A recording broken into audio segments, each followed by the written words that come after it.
دقیقا در روزی که نیکی هیلی و ران دیسانتس با هم دیگه در شبکه CNN یه مناظره ترتیب داده بودن طبق کارهای خفنی که ترامپ میکنه، همون روز همون ساعت در فاکس نیوز یه مصاحبه گذاشت و با دو تا از مجریان اونجا نشست مصاحبه انجام داد که حالا خود مصاحبهش خیلی جالب بود، ولی از یه طرف دیگه هم باعث شد که برنامه اونا اصلا بیننده‌ای نداشته باشه. اونا شرایطش خیلی پیچیده شد. یه بخشای خوب و جالب اونو براتون آماده کردم، امروز خیلی خبر داریم. اون رو در خدمتتون هستم براتون ترجمه میکنم به صورت زنده. یه صحبت‌های در مورد دادگاه آخر ترامپ بوده و خانم لاتیشیا جیمز در جورجیا که اتفاقات اون رو با هم بررسی میکنیم. یه کنفرانس مطبوعاتی ترامپ و یکی دو تا سوال بسیار بسیار جالبی که مردم ازش پرسیدن و خودش جواب داده و یه اتفاق خفن دیگه، پیشتازی ترامپ در دو تا از نظرسنجی‌هایی که برای مجری MSNBC تقریبا فک بنداز بوده. یکیش که درصد بسیار بسیار غالب و زیادی از مسیحای اوانگلیش گفتن که به ترامپ رأی میدن و رأی اولی ها تعداد بسیاری هستن که ترامپ رو انتخاب کردن. یه مقایسه خیلی جالب با دور قبل و اینا انجام داده. عدد و اختلاف غیر قابل تصوره. امروز اخبار آمریکا خیلی داغه. امیدوارم که تا انتهای اخبار حتما بیننده باشید.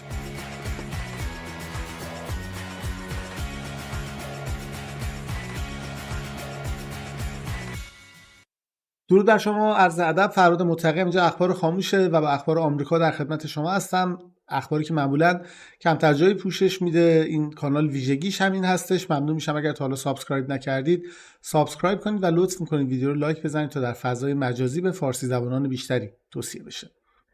بریم بدون معطلی سر اخبار و از همین مصاحبه میخوام شروع کنم که باعث شد اون مناظره بیرمق و بیجون دیسانتس و نیکی هیلی دیده نشه و ضرر بسیار زیادی هم به شبکه CNN وارد شد بابت این داستان. بریم بخشایش از قبل آماده کردم با هم ببینیم. من روی تصویر در خدمت شما Mr. President, we appreciate you making the ترجمه میکنم. زود زدم اینو. تشکر میکنم آقای رئیس جمهور که تشریف آوردید اینجا. track, and before we begin, we want to offer our condolences to you and the former First Lady Melania Trump for the loss of her mother last. قبل از اینکه شروع کنیم میخوام مراتب تسلیت خودمون رو بابت درگذشت مادر ملانیا ترامپ خدمت شما عرض بکنیم. Thank you very much. Great woman. Thank you very much. ممنونم از لطفتون. زن فوق‌العاده‌ای بود. سپاسگزارم. Appreciate it. We do want to note that today there was some breaking campaign news. میخوام بهتون بگیم که چند تا خبر خیلی جالب و خبر فوری در رابطه با کمپینا داشتیم. Take a listen. گوش کنیم. It's clear to me tonight that there isn't a path for me to win the nomination. اگر قبلا گفته بودم اگر برای ما مشخص بشه که مسیری برای رسیدن من به کاندید شدن حزب وجود نداره، Which is why I'm suspending my campaign tonight for President of the United States. کنارگیری میکنم که الان میخوام بگم که دلیلش همینه که دارم از کاندیداتوری خودم برای رسیدن به ریاست جمهوری ایالات متحده کنارگیری میکنم. I am going to make sure that in no way do I enable Donald Trump to ever be President of the United States again. تمام تلاشم میکنم، بهتون قول میدم که نذارم پرزیدنت ترامپ یه بار دیگه رئیس جمهور ایالات متحده بشه. So that was the big news late today. خب این خبر مهمی بودش که آخر وقت امروز اومد. The former governor of New Jersey dropped out of the race in New Hampshire. فرماندار سابق نیوجرسی از رقابت‌ها در نیو همشایر اومد بیرون. You saw it there. There's a lot of speculation now that there could be a combining of forces of the people who supported him. He had about 12% there. الان خیلی گمان زنی زیادی وجود داره که قراره این الان مثلا اون کسایی که اونجا هستن دست به دست هم بدن، متحد بشن به علیه ترامپ، یعنی نیکی هیلی و دیسانتس و خود کریس کریستی، به خاطر اینکه 12% اونجا تو نظرسنجی میگفتن به کریس کریستی رای میدن دیگه. And by some estimates, you're ahead by an average of 14 in the Real Clear Politics average polling. بر اساس ریر کلیر اوریجی که اون نظرسنجی که ریر کلیر اوریج انجام داده بوده، شما 14% از مجموع اینا جلوتر هستید. In New Hampshire. So if that 12 goes to Nikki Haley, she could give you a run for your money there. اگر که اون 12% ولی یه جا بره به نیکی هیلی برسه، ممکنه اون موقع شرایط برای شما مقدار پیچیده بشه اونجا. Well, you know, you have Democrats in New Hampshire and they vote, and you have independents in New Hampshire in large numbers and they vote. میدونید که در نیو همشایر شما هم دموکرات‌ها رو دارید که رأی میدن، هم مستقلا رو دارید که اونم جمعیتشون زیاده و اونم رأی میدن. And I have polls that show me leading by a tremendous amount in New Hampshire. And اینم بگم که من خودم نظرسنجی دارم که نشون میده من با یه درصد بسیار قابل توجه جلوترم از اینا. a lot in Iowa and nationwide we're leading by almost 60 points. و همچنین هم در بعد ملی یا در سراسر کشور تقریبا من با عدد 60% از همه جلوترم. So I'm not exactly worried about it. I understand New Hampshire very well. I've won it twice. من خیلی نگران اون داستان نیستم. من نیو همشایر رو خیلی خوب میشناسم. 2 بار تا الان اونجا پیروز شدم. And did very well with New Hampshire. I love the people. They love me, I think. من فکر میکنم که کاری که برای نیو همشایر کردم کار بسیار خوبی بوده. من اونا رو خیلی دوست دارم. فکر میکنم که اونا هم به من علاقه داشته باشن. We did a good job for New Hampshire economically and even from the standpoint of the military taking care of. ما اونجا کارهای خیلی بزرگی انجام دادیم، هم در رابطه با مسائل اقتصادیشون، هم اون کاری که در رابطه با ارتششون انجام دادیم. The vets, and I think we're going to do very well in New Hampshire. Now, you know, Chris Christie was. فکر کنم که اونجا اون وتس هم که گفت منظور اون کسانی که کهنه سربازن دیگه از جنگ برگشتن، میگه که اونجا کارهای بسیار مثبتی انجام دادیم. ولی در مورد کریس کریستی In and he got a hot mic. I heard about. I thought actually.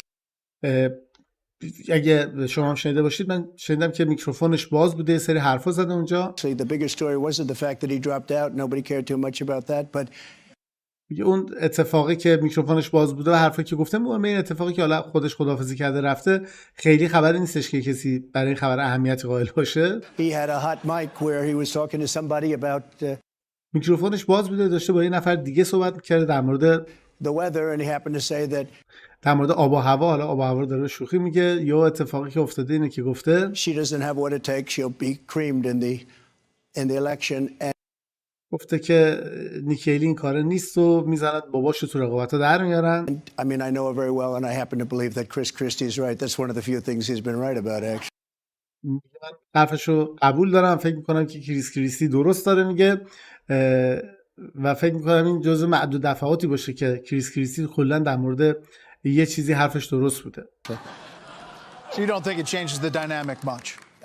فکر نمیکنم که این داستان رو، یعنی شرایط محیطی اونجا رو تغییری بده. نه، I don't know if it does or not. Look, من نمیدونم شرایط رو عوض بکنه یا نه. we're winning tremendously here. I think we're 24 points up. I brought some polls if you want to see them, you know, just in case. ما با درصد بسیار زیادی جلوییم. همین الان در آیواس داره صحبت میکنه، اینجا با هولوش 22 تا 24 درصد جلوی. یه سری از این نظرسنجی‌ها من خودم آوردم که اگه لازم بود بدم شما نگاه کنید. داریم مسئله میندازه چون فاکس نیوز بعضی موقع میگرده یه دونه نظرسنجی پیدا میکنه، مثلا در مورد یه ایالت که اختلاف کمتره اونو میبره نشون میده. But I think we're 24, 25 points up. But New Hampshire is interesting. It's a great place, a great state. نیو همشایر جای خاصیه، ایالت خیلی مهم و ایالت خیلی بزرگ و خوبیه. Unbelievable people, but they allow independents and Democrats to vote in the Republican primary. You say, اما یه اتفاق بد داره، اونم که اجازه میده دموکرات‌ها یا مستقلا بیان در انتخابات مقدماتی حزب جمهوری‌خواه رأی بدن. what's that all about? So it's a little bit false in that regard, but این یه مقدار اشتباه دیگه. بچه‌ها اینا خودتون فکر کنید به این نتیجه میرسید. even with that, I think we'll win substantially. حتی با وجود این مسئله فکر کنم که ما اختلاف قابل توجهی پیروز بشیم، ولی خیلی ضایع است دیگه. یعنی وقتی از حزبای دیگه میتونن بیان تو مقدماتی جمهوری‌خواه رأی بدن، یعنی که مثلا اگر میخوان ترامپ نیاد بالا، جمهوری‌خواه میگن آقا همتون با هم برید مثلا به چه میدونم نیکی هیلی رأی بدید. تمام دموکرات‌های ایالت بیان به نیکی هیلی رأی بدن که درصدش بیاد بالا، مثلا ترامپ بمونه پشت اون. این چیز خیلی خطرناکیه، ولی ترامپ میگه حالا علیرغم فکر کنم ما با اختلاف بتونیم پیروز بشیم. یه بخش دیگر رو بریم با هم ببینیم. این خوشبختانه پیدا کردم یه 3 دقیقه جمع و جور قسمت‌های هات داستان بوده آورده. If you are the nominee, which I know you expect to be, who would be in the running for vice president? اگر که شما کاندید نهایی باشید که فکر کنم خودتون میدونید که احتمال زیاد هستید، کی قرار معاون رئیس جمهور بشه؟ کی قرار معاون شما بشه؟ Well, I can't tell you that really. I mean, I know who it's going to be. But میگه من میتونم بهتون بگم چون میدونم قراره کی باشه. As a hint. میشه به ما میگه نمیتونم بهتون بگم میدونم کیه. میگه میشه به ما یه همچین گوشه‌ای نشون بدی، یه راهنمایی بکنی. we'll do another show sometime. توی برنامه دیگه حتما در موردش صحبت میکنیم. And you say tonight that political violence is never acceptable. میشه امروز از زبون شما بشنویم که بگید که خشونت سیاسی قابل قبول نیست؟ Well, of course that's right. And of course, I'm the one that had very little of it. 100% حرف درست قابل قبول نیست و منم تنها کسی هم که خیلی از این موضوع، خیلی موضوع کمی از این مسئله رو داشتم تو دوره خودم. Take a look at wars. Again, I didn't start. I wasn't involved in نگاه کن به جنگایی که انجام شده، هیچ کدوم من آغاز نکردم، هیچ کدوم من درگیرش نبودم. wars. We beat the hell out of ISIS. We won 100%. We brought our troops back home. ما پدر داعش رو در آوردیم، 100% پیروز شدیم، نیروهامون و سربازامون رو تونستیم برگردونیم خونه. Look at the violence that we've had. Look at the violence we have recently.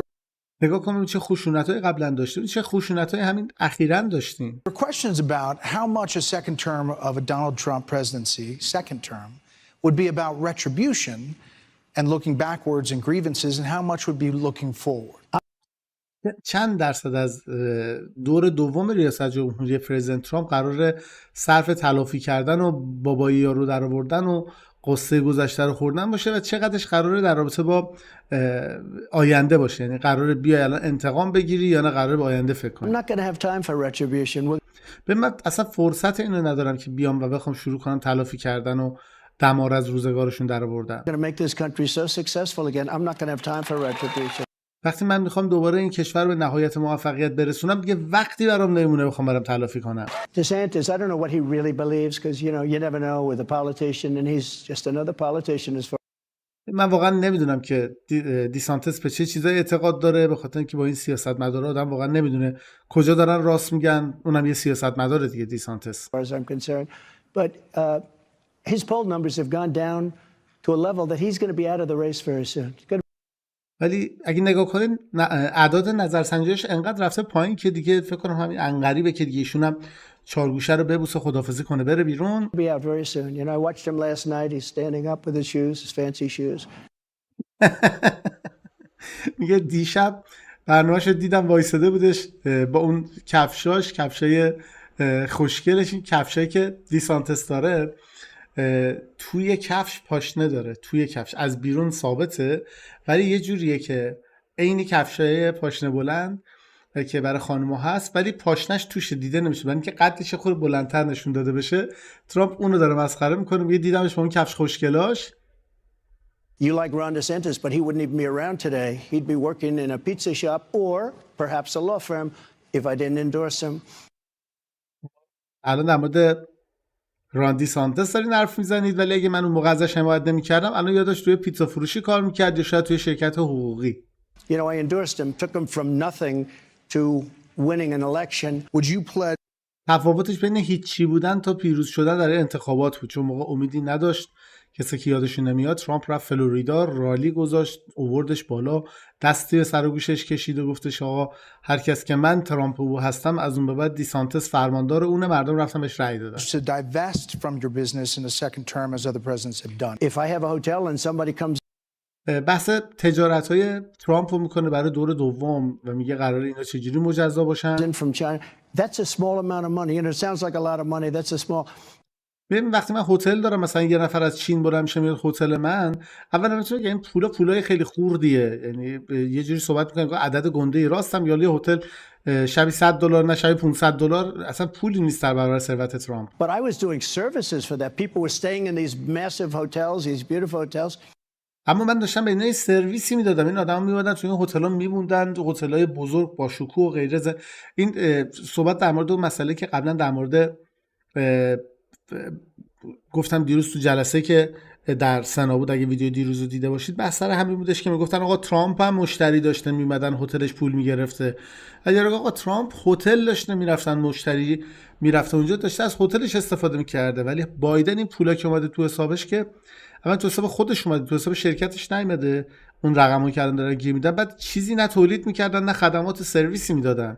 الان داره همون میگه اگه میومدن اونجا داشتن سرویسی میگرفتن، پول بابت اون سرویسه میدادن نه بابت کارشاخ کنی. Because I have the best hotels, I have the best clubs, I have the best clubs, I have great stuff. میگه برای اینکه من بهترین هتل‌ها رو دارم، من بهترین کلاب‌ها رو دارم، اینا همه میدونن بهترین کلاب‌ها برای منه. And they stay there and they pay.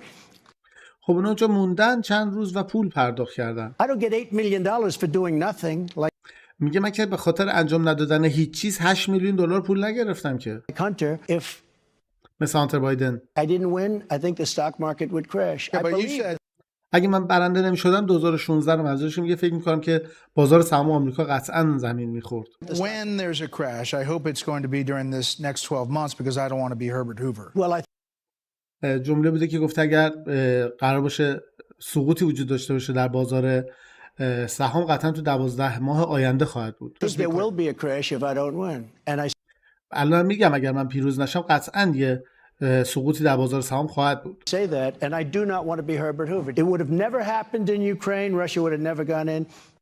به هیچ عنوان این جنگ در اوکراین اتفاق نمیافتاد، روسیه قطعا نمیرفت داخل اوکراین. Would have never happened. The recent attack on Israel would have never happened.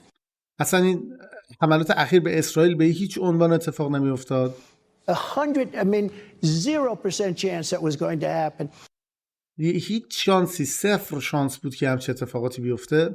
They see a weak president in our country and they did something that was unthinkable. اونا دیدن یه رئیس جمهور ضعیف در کشور ما، کاری انجام دادن که غیر قابل تصور بوده. But if you go back and look at the records, you will see that the biggest fan of Dr. Fauci was Ron DeSanctimonious. ولی اگه برید عقب نگاه کنید تا بحث واکسن رو داره میگه، بزرگترین طرفدار دکتر فاوچی ران دیسانتس بوده. He was a big fan. He said, I go by, exactly, quote, I go by what Dr. Fauci said. He said that 2 months in, all the way through. 2-3 ماه تماما میگفتش که آقا من هر کاری رو که دکتر فاوچی بگه همون کار انجام میدم. And then eventually changed when it wasn't, that wasn't the dessert of the day. و وقتی دیگه اوضاع خراب شده بود اون موقع بودش که حرفش عوض شد. If it weren't for me with Roe v. Wade, you wouldn't even be talking about this. You wouldn't be asking that question because we'd right back. And remember this. توضیح بدم، یه آدم کند ذهن و شلمغز دیدم که الان در کامنت ها نوشته ترامپ واکسن رو ساخت. تا اونجا که من میدونم واکسن رو 2-3 تا کمپانی ساختن. ژله رو نریزید رو باقالی پلو. اگر یه موقع خوراکی بهتون تحویل میدن سعی کنید که حداقل برنج رو تو کاسه ماست نکشید، به خاطر اینکه یه پدیده ناشناخته ابتدایی بوده و یک ساختار CDC وجود داشته از قبل از اینکه ترامپ بیاد، سالیان سال اونجا بوده و توقع نداشته باشید که ترامپ باید میرفته خودش در اون زمینه تو اون 2-3 ماه تحقیقات میکرده و ببینه چی به چیه. اون موقع هیچکی نمیدونست، تنها کسایی که میدونستن کسایی بودن که ویروس خودشون ساخته بودن. برای همین توقع معجزه نمیتونست کسی از ترامپ در اون دوره داشته باشه. Weren't for me with Roe v. Wade, you wouldn't even be talking about this. You wouldn't be. الان مشکل سخت جنی داره صحبت میکنه، میگه اگر داستان رو وی وید نبود الان اصلا این بحث وجود نداشت. Asking that question because we'd right back. I remember this. They're the radicals. We're not the radicals. In the debate with Hillary Clinton, I said, she's willing to rip the baby out of the womb in the 9th month.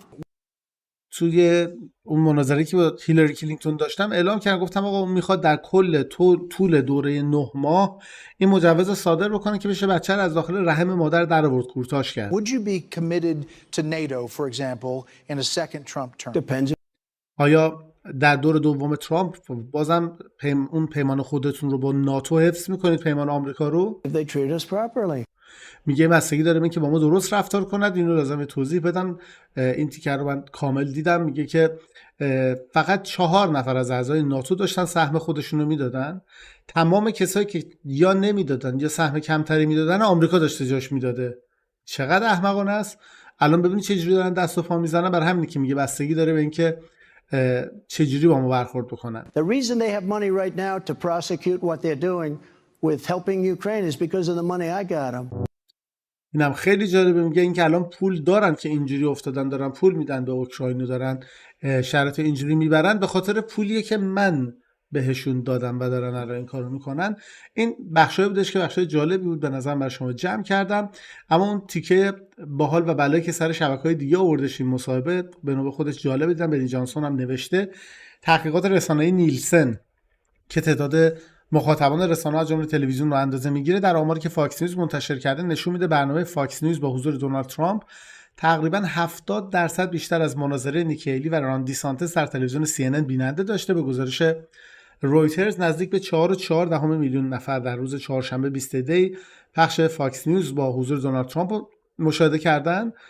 CNN 2,600,000 نفر بیننده داشته که نیکی هیلی و ران دیسانتیمینیوس به قول ترامپ داشتن اونو تماشا میکردن. علیرغم تمام چاله هایی که قبلش کنده بوده CNN که برنامه پر بیننده بذاره، باز هم ترامپ تونستش رو 21 بیاره و نتونستن اونجوری جذب کنن. حالا جالبش اینه سری پادکسترها و غیره که داشتن برنامه‌شون میدن، چون همزمان بوده خیلیشون گفتن ما مجبور بودیم بزنیم یه خورده اون ور رو ببینیم یه خورده این ور رو ببینیم دیگه که بتونن بعدش حالا برنامه بزنن سری در موردش صحبت کنن. میگن انقدر اون بر مناظره خسته کننده بود که وقتی میومدیم اینور از این ور 10 دقیقه رو میدیدیم اونور ظرف 30 ثانیه و سلام سر میرفت دوباره میزدیم اینور. واقعا من رفتم تیکه‌های داغی ازش پیدا کنم بیارم. جفتشون در استرس مطلق حرف میزدن. از هر جوابی که هر کدوم میداد در جوابش طرف بعدی میگفت داره دروغ میگه. یه بچه بازی که دو تا بچه 6 ساله 8 ساله گشتی پشت میکروفون گفتین از همدیگه ایراد بگیرید. خیلی بحث‌های مسخره و واقعا خنده‌داری انجام شد.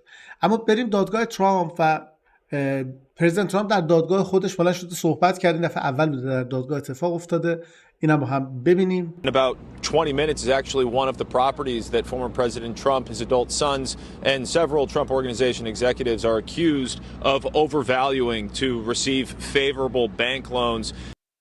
یه 20 دقیقه پیش داستان اون یکی از املاک و مستقلات پرزیدنت ترامپ بوده که متعلق به خودش و پسراش بوده و ادعا کردن و الان تهمت که زدن اینه که اونجا ارزش ملک رو بیشتر از واقعی گفتن تا بتونن که یه سری وام‌های غیرقانونی دریافت کنن. And we've talked a lot in the past day and this morning about the back and forth between Trump's lawyers and Justice Arthur Engoron when Trump wanted to speak in his own defense. تو این یکی دو روزه کاملا صحبت کردیم جسته گریخته در مورد زمانهایی که آقای قاضی آقای آرتور انگرام همون که عکس لخت خودش رو تو مجله دبیرستان خودش چاپ کرده بوده با وکیلای ترامپ یه بدبستونی داشتن در مورد اینکه ترامپ خواسته خودش هم صحبت بکنه. For part of the closing arguments and we thought that he wasn't going to be able to and then ما فکر می‌کردیم برای اون جنبندی نهایی اجازه نداشته باشه که پرزیدنت ترامپ خودش صحبت بکنه.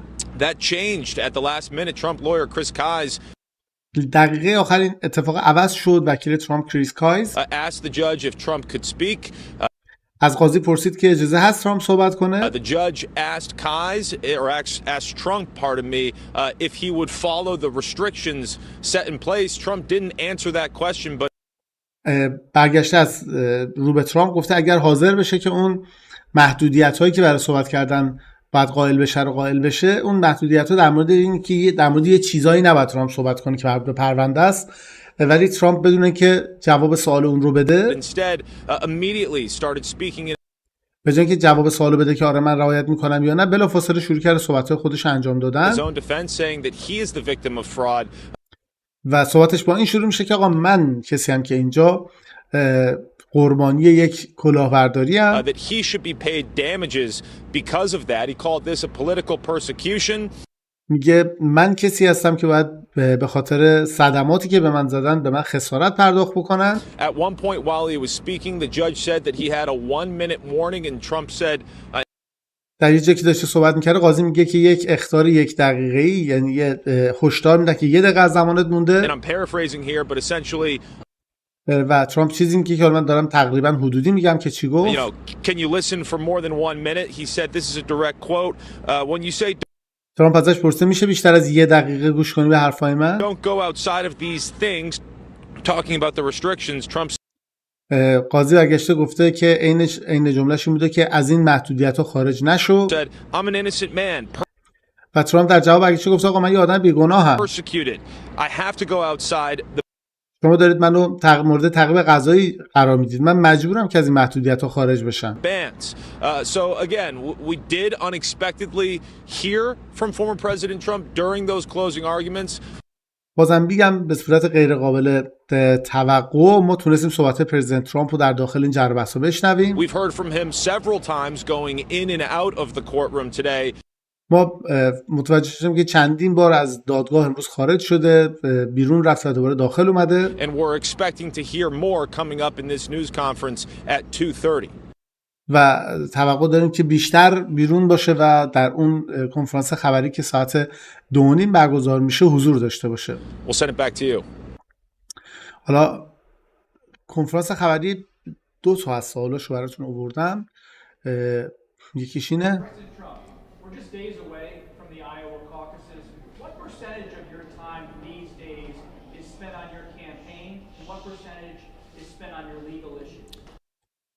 خب زمان کمی مونده تا اینکه این انتخابات مقدماتی شروع بشه. 25 دی فکر کنم اولیشه و میگه که چقدر از زمان تا الان صرف این دادگاه ها میشه و چقدر صرف اون گرد همایی و غیره. Well, see, my legal issues, every one of them, everyone, civil and the criminal ones, are all من تمام مشکلات حقوقی که دارم همشون، چه اونا که مدنیه چه اونا که کیفریه، set up by Joe Biden, همشون یه ستاپ یا یه پاپوش بوده توسط جو بایدن، crooked Joe Biden.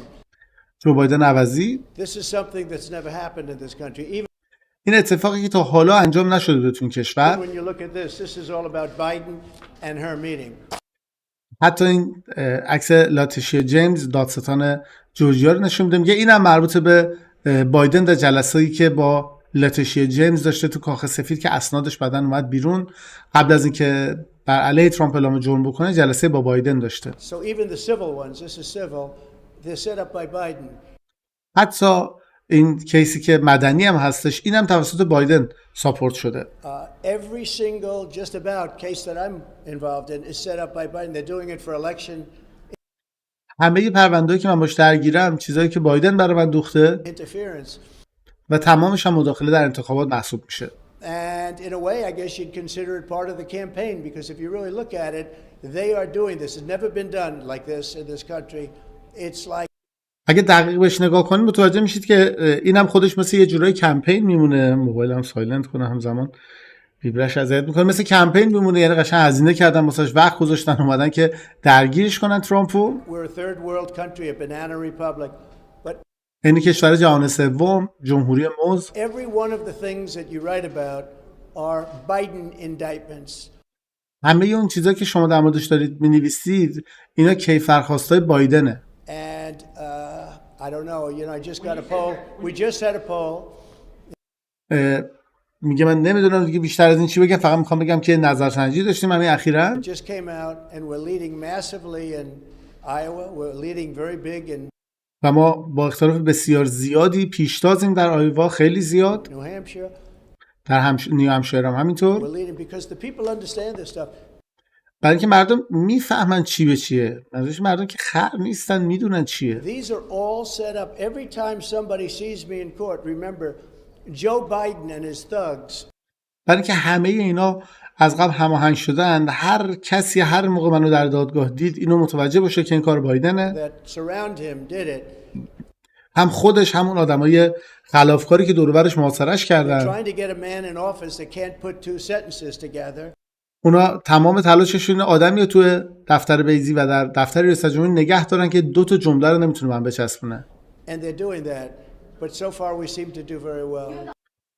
همچنان دارن ادامه میدن ولی به نظر میرسه که تا الان حداقل ما موفق بودیم. اما این سوال باز از اون قبلی هم مهمتره. Mr. President, do you agree with your lawyers what they said on Tuesday that you should not be prosecuted or could not be prosecuted if you ordered SEAL Team 6 to kill a political opponent?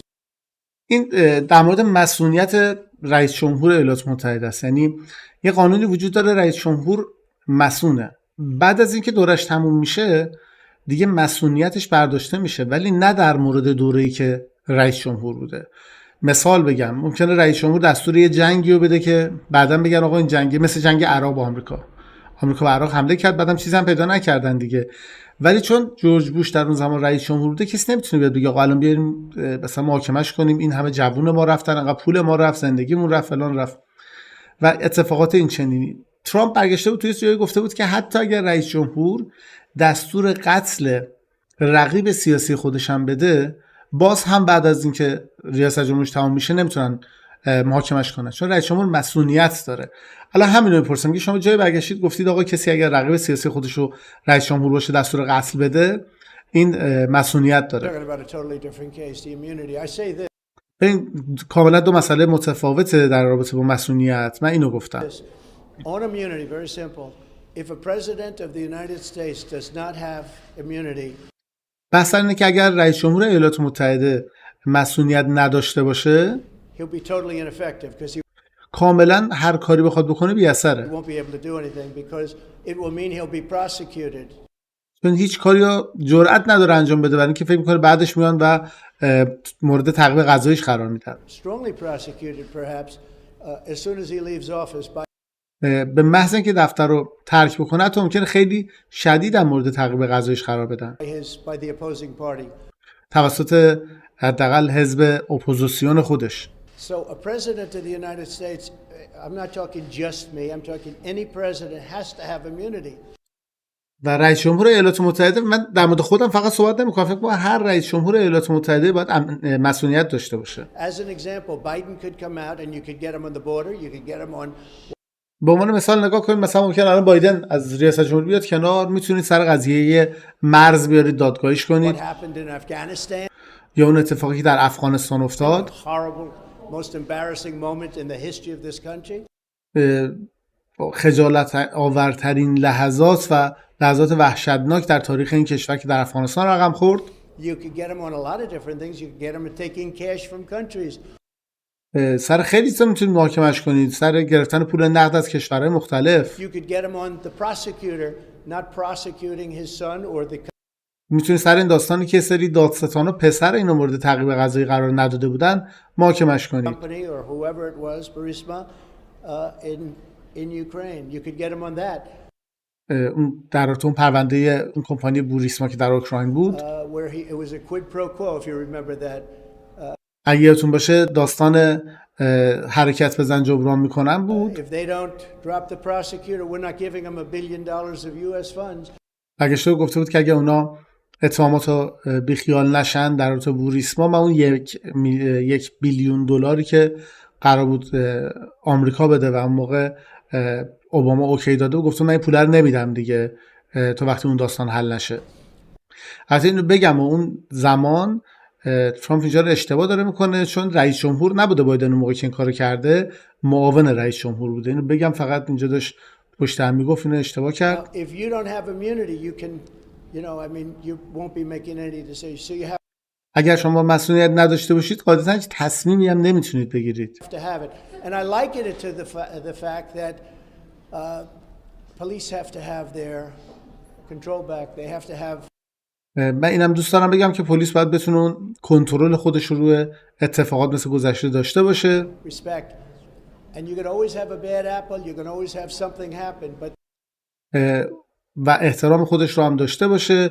همیشه شما بالاخره بزرگرد تو گله دارید، همیشه اتفاقات بد میفته. at the same time, you have to stop crime in this country. باید جلوی جرم و جنایت رو در این کشور بگیریم. It's very much like that. It's very similar to that. But you have to have immunity for a president. And همه این اتفاقات درسته و باید باشه، ولی برای رئیس جمهور باید مسئولیت رو قائل I باشید. think most people are seeing that. I've read a lot of legal reports lately and فکر کنم خیلی از آدم‌ها اینو دیدن. تا حالا من خیلی از گزارش‌های حقوقی هم که این روزا دارم میخونم، scholarly reports that are saying you really have to have a president of this country has to have immunity. و همه اونا نوشته که آقا رئیس جمهور ایالات متحده باید مسئولیت رو داشته باشه. و حالا اگه ترامپ برگشته دوران ریاست جمهوریش گفته آقا باید برید جورجیا ببینید رأی گم شده یا نه، یا اصلا اومده گفته آقا باید بررسی کنیم، تیم میذارم بره رأی‌ها رو بشمره، درست یا غلط؟ اولا که من میگم درست بوده 100%. حتی اگر غلط هم بوده بازم دوران ریاست جمهوریش بوده دیگه. الان این همه اتفاق داره میفته در آمریکا، به خاطر اینا بعدا نمیتونن بایدن نمیتونن استیضاح کنن ولی نمیتونن دادگاهی کنن. شما الان تصاویری که از فیلادلفیا میاد نگاه کنید ببینید چه وحشتناکه. اصلا خود واکینگ دد دارن بازی میکنن، تمام زمین پر از معتادایی که دراز کشیدن. افتضاحات زیادی که به بار اومده متاسفانه نمیشه دادگاهیش کرد چون رئیس جمهور بوده، ولی استیضاحش میتونن بکنن، برکنارش کنن، ولی بازم میگم دادگاهیش نمیتونن بکنن. و اگر این قضیه نباشه هیچ کسی جرئت نمیکنه کاری انجام بده، بخاطر اینکه میگه حالا هر کاری بکنم حزب بعدی که بعد از من بیاد قدرت رو بگیره اولین کاری که میکنه میاد من افقی میکنه. حتی یه سری از حقوقدانا گفتن اگر این کار شدنیه ما بلا فاصله فردا به علیه اوباما به دلایل مختلف میتونیم اعلام جرم بکنیم و بکشونیمش دادگاه. خیلی از تصمیماتی که در دوره خودش گرفته 100% اشتباه بوده. یکی از اونها پرداخت $200,000 پول نقد به القاعده بوده که اسنادش در خزانه‌داری آمریکا هم موجوده، برای اینکه خودش دستورش رو داده بوده. با یه سرچ کوچیکم تو اینترنت براتون میاره. منتها چرا این کارو نمیکنن؟ چون میگن مسئولیت داره. ولی به ترامپ که رسید، واسه ترامپ واسه مقدار فرق داره و دارن این کارو انجام میدن. اما بریم سراغ نظرسنجی ها. اینا براتون خیلی باید باحال باشه. Iowa caucuses, new polling shows former اون حالا گرده همایی یا اون به انجمن بگم چی بگم، کاکوس چی معنی کنم، اون جمعیت در آیووا طبق نظرسنجی که انجام دادن President Trump making larger inroads with two key groups. با در دو تا از گروه‌های بسیار مهم و تاثیرگذار پرزیدنت ترامپ یه پیروزی بسیار بسیار درخشان رو نشون داده. Compared to 2016. اونم در مقایسه با 2016. حالا دقت کنید، از 2016 ترامپ پیروز شده بوده. یعنی در اون زمانی که ترامپ پیروز شده بوده الان چقدر از اون موقع جلوتره که میگن یه اتفاق خیلی وحشتناک موفقیت آمیز برای ترامپ افتاده. حالا جلوتر اعداد و ارقام نشون میده. Evangelicals and first-time caucus goers. اون مسیحیان افانگلیش و از طرف دیگه هم رای اولیا یا میگن first time caucus goers، یعنی اون کسایی که برای اولین بار دارن میرن توی یه حزبی و میخوان شروع کنن برای انتخابات. NBC News national political correspondent Steve Kornacki is with us from the big board. Steve, what are the latest polls showing us about Trump's gain with these two groups? خب این کارشناسشون از NBC نیوز میگه الان نظرسنجی چی میگه؟ ترامپ چیکار کرده با این دو گروه حیاتی و اساسی؟ I have no words for evangelical voters at this point. من حالا چون اینا اکثرا مسیحی هستن اتفاقا خوشم افانگلیشه، میگه که من اصلا شوک شدم و تعجب کردم با رای دهندگان افانگلیش که همچین اتفاقی افتاده. It's just in terms of the numbers on this, I'll show you here in a second. It is a dramatic, pick your adjective, dramatic turnaround. I'll say. با اعداد ارقامی که بهت نشون میدم الان متوجه میشی که چقدر وحشتناک یه اتفاق خارق العاده افتاده، غیر قابل باور بوده، چقدر اختلاف رفته بالا. Since 2016 in terms of where Trump اونم نسبت به 2016 stands with the evangelicals. We've seen this nationally. که سال 2016 ترامپ در داخل اینا در کجای داستان ایستاده بوده؟ داخل این افانگلیشا. I think it's the biggest story in Iowa. Just as a فکر کنم بزرگترین داستان در آیوا باشه. اگر که حالا دقت بکنید در آیوا این سال 2016 از رای دهندگان مسیحی افانگلیش 28% تد کروز برده بوده، ترامپ 24% و اون موقع مارکو روبیو هم بوده 23% برده بوده. یه لحظه من بین علما اختلاف افتاد، یه چیزی رو همزمان گوگل میکنم اگر ما رو اذیت نکنه که متاسفانه میکنه.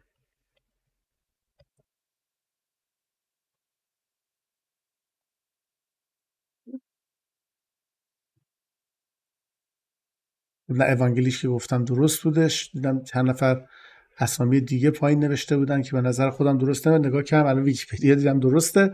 خب fresher. 8 years ago, Iowa caucuses, first time in the 2016, first contest of the 2016 process. Remember, Trump lost Iowa.